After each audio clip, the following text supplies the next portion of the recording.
এই মুহূর্তে রাজধানীর উত্তরা এলাকায় আছেন সহকর্মী নাহিদ প্রিন্স। সরাসরি যুক্ত হচ্ছি তার সাথে। নাহিদ, পেট্রোল পাম্পগুলোর আজকের চিত্র কেমন দেখছেন? গ্রাহকরা কি বলছেন?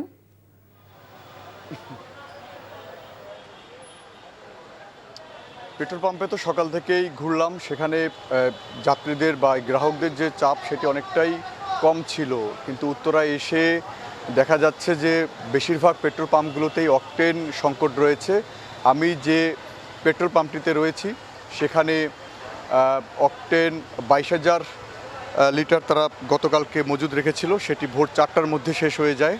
এখন এখানে অকটেন পাওয়া যাচ্ছে না, তো দীর্ঘ সারি কিন্তু দেখা যাচ্ছে পুরো সেই উত্তরার থেকে জসিমউদ্দিন সড়ক যে রয়েছে পুরো সড়ক জুড়েই সেই পাশেই বাইকাররা তারা অবস্থান নিয়েছে যে তাদের বাইকের অনেকেরই সেই অকটেন শেষ হয়ে গেছে।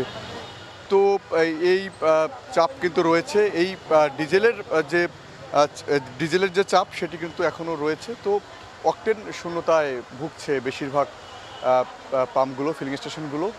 যদি তারা বলছেন যে গাড়ি ডিপো থেকে যদি গাড়ি পাঠায় তবেই সেই সংকট কাটতে পারে, কারণ এত চাপ।